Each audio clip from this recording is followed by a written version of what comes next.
Les légendes. Elles sont faites de morceaux de rêve qui nous habitent encore à l'aube. Elles nous tirent du sommeil et nous rappellent ce que nos ancêtres avaient compris du monde, de l'humanité. Ce sont des fables qui reviennent du passé pour nous hanter et nous mettre notre vérité en face. Devant l'immensité du monde, nous sommes minuscules.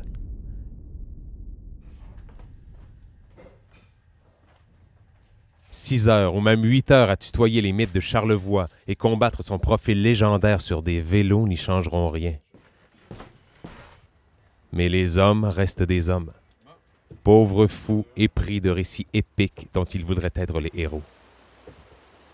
Une terre comme celle-ci se charge de les remettre à leur place, de leur servir ces histoires en même temps qu'une bonne dose d'humilité. Et il va en falloir. D'autant qu'ici, on dit que même le diable n'a pu venir à bout des montagnes. C'est ce que racontent encore les anciens, que Charlevoix ne serait apparu qu'après tout le reste, au terme du travail de 7 jours de Dieu à créer le monde. L'histoire veut que le territoire, confié au diable, aurait résisté, refusant qu'on colmate ses brèches et qu'on abaisse ses pics et ses capes taillés dans l'horizon. Manière de dire qu'ici, la terre est plus forte que tout, y compris le prince des ténèbres. C'est cette histoire qui a valu à la région le surnom de pays du 8e jour. Mais il y en a qui croient qu'ils peuvent réussir même là où le diable a échoué.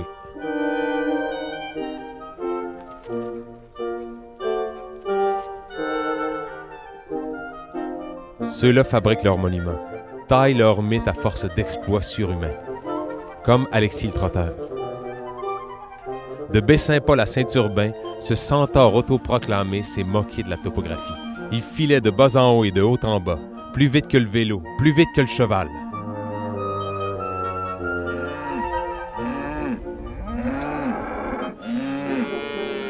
Mais on dit aussi que l'obsession d'Alexis pour la course était l'affaire d'un simple d'esprit. Un homme un peu désaxé, lancé à travers le monde par sa douce folie. Mais c'est avec la folie qu'on tisse les plus beaux récits. Ça et les causes perdues, la bravoure ou le drame terrible des amours impossibles.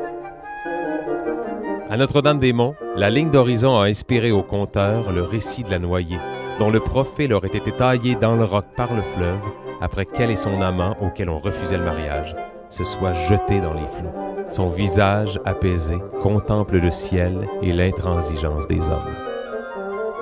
Et à nouveau, au milieu de ce paysage majestueux, dans le calme tranquille d'un pays indomptable, Charlevoix se charge de ramener à l'ordre ceux qui cherchent à la défier. Chasseurs d'images, chansonniers, écrivains, peintres, sculpteurs ont su perpétuer les mythes de Charlevoix. Et c'est grâce à eux si Alexis nous rattrape au cœur du village de Clermont.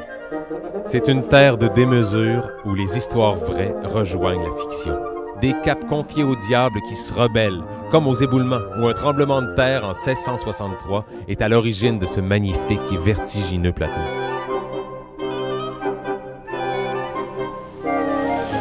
Et voilà à nouveau ce relief cruel qui remet l'homme ambitieux à sa place. Celui qui descend au niveau du fleuve doit en payer le prix. 160 km et 3000 mètres de dénivelé positif. Le défi lancé à la topographie de Charlevoix se révèle de taille. Mais il fait entrer ceux qui s'y frottent dans sa légende. Et cet hymne de mémoire et de survivance résulte en un plein de corps et d'esprit.